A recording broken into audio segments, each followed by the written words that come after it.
नमस्कार, दिव्य नेशन देख रहे हैं आप। तो हमारे साथ आज मौजूद हैं भाजपा के प्रवक्ता प्रेम रंजन पटेल जी और पूर्व में विधायक भी रह चुके हैं। आज हम बात करेंगे कि बिहार में विगत महीने चल रही थी शराबबंदी पर बहुत जुमलेबाजी और सरकार कहीं ना कहीं कटाक्ष कर रही थी एक दूसरे पर। और अभी वर्तमान में चल रहा है मुद्दा जो जातिगत जनगणना को लेकर कभी सुधाकर सिंह आते हैं, कभी बयानबाजी में बने रहते हैं आलोक कुमार मेहता। तो इस पे हमारे साथ चर्चा के लिए बैठे हैं प्रेम रंजन पटेल जी। स्वागत है आपका। नमस्कार। जिस तरह से अभी आपके विपक्षी दल के द्वारा लगातार तमाम आरोप लगाए जा रहे हैं कि कहे जा रहे हैं कि 10% आरक्षण की जो बात है ये गलत बात है। समाज के अंदर में तनाव पैदा नहीं होना चाहिए, समाज के अंदर में विद्वेष नहीं होना चाहिए, समाज में सभी को साथ लेकर करके चलने की नीति होनी चाहिए। और मुझे लगता है कि जो पार्टियां जिनके पास जनता का समर्थन नहीं होता है वो जातीय उन्माद पैदा करते हैं, जातीय विभेद पैदा करते हैं, लोगों में एक दूसरे को लड़ाते हैं और लड़ा कर करके अपनी राजनीति को स्थापित रखते हैं, अपनी कुर्सी को बरकरार रखते हैं।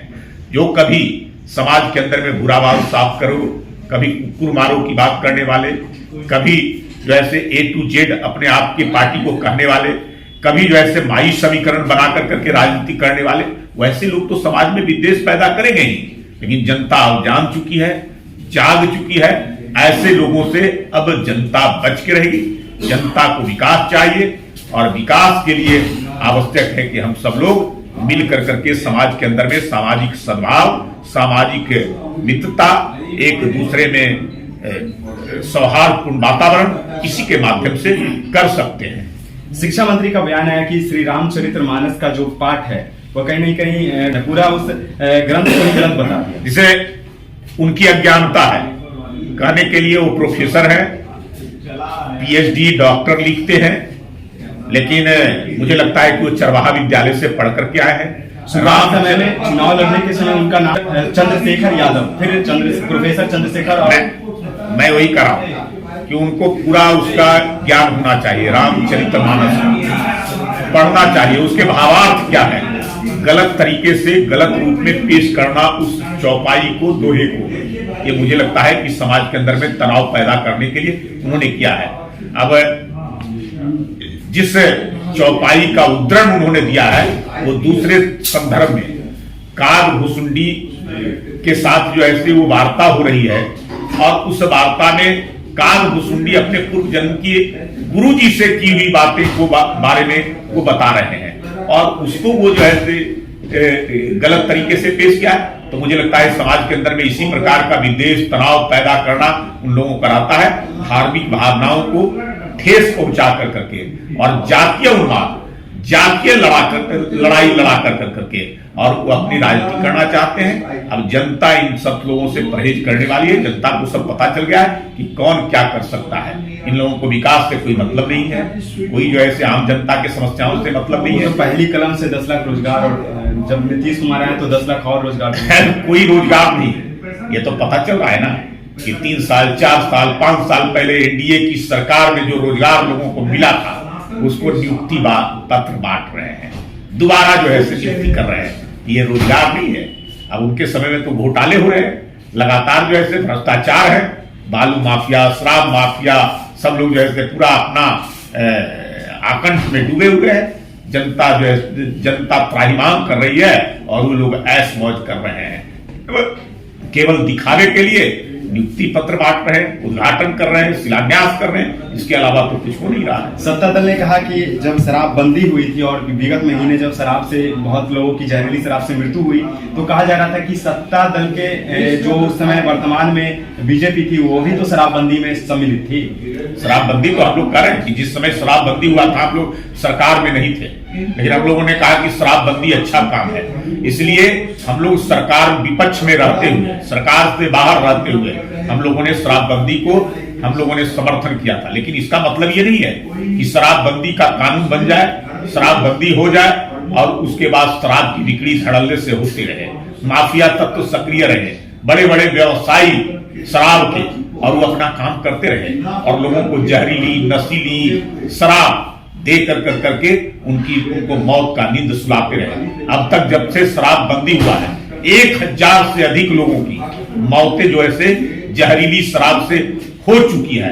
अब तक जो है सरकार को 30,000 करोड़ से अधिक का राजस्व का नुकसान हो रहा है।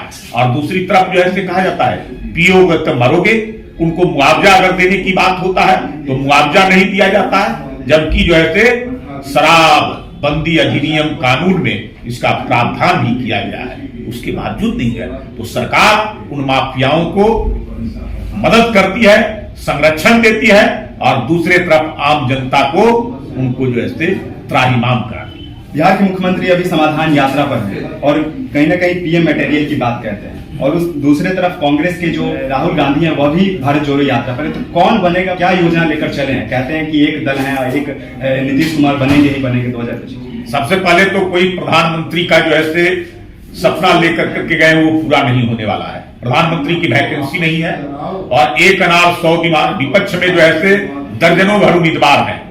पहले तो एक हो जाए ना, एक ही नहीं हो पाएंगे, और अगर एक हो जाएंगे तब भी मोदी से कोई मुकाबला नहीं कर सकता है, मोदी का कोई विकल्प नहीं बन सकता है।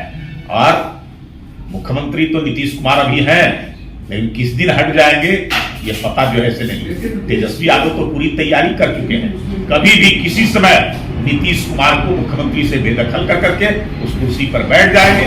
गए थे हरिभजन को घुटन लगे कपास, नीतीश कुमार अपनी पैर में अपने स्वयं कुल्हाड़ी मारे हैं, और खुद जो है अपने कब्र खोदने का काम महागठबंधन में जाकर के किया है। लेकिन वर्तमान में तो महागठबंधन के समर्थित हैं पीएम उम्मीदवार के रूप में नीतीश कुमार, और भारत जोड़ो यात्रा के तहत राहुल गांधी हैं। लेकिन आप भाजपा ने क्या विकल्प निकाले, कौन सा यात्रा निकालेगी?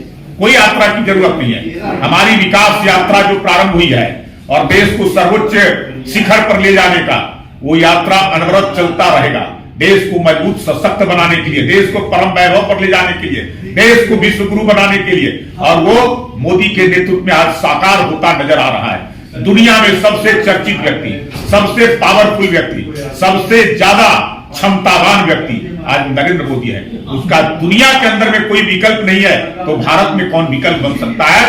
मोदी है, हमारा देश विश्व गुरु बन के रहेगा, ये कोई रोक नहीं सकता है। और देश की जनता की इच्छा और आकांक्षा के प्रति मोदी बन चुके हैं। मोदी प्रधानमंत्री है, आगे भी मोदी रहेंगे। उपेंद्र कुशवाहा अभी वर्तमान में कहीं ना कहीं अपने पार्टी से नाराज चल रहे हैं, और कुछ ना कुछ बयानबाजी आते रही है नीतीश कुमार की तरफ से, तो अभी दिल्ली गए हैं। क्या लगता है कि पार्टी में अब उनके पार्टी का मामला है? उपेंद्र कुशवाहा जी कई बार नाराजगी कर चुके हैं। जिस प्रकार से महागठबंधन के अंदर में नीतीश कुमार मुख्यमंत्री हैं, और महागठबंधन के सहयोगी दलों के ऊपर द्वारा उनके ऊपर तरह तरह के संज्ञाओं का शब्द निकाला जाता है। कभी शिखंडी कहा जाता है, कभी नाइट वॉचमैन कहा जाता है, कभी कौन कौन सी बातें की जाती है, तो उसकी नाराजगी उन्होंने प्रकट किया है।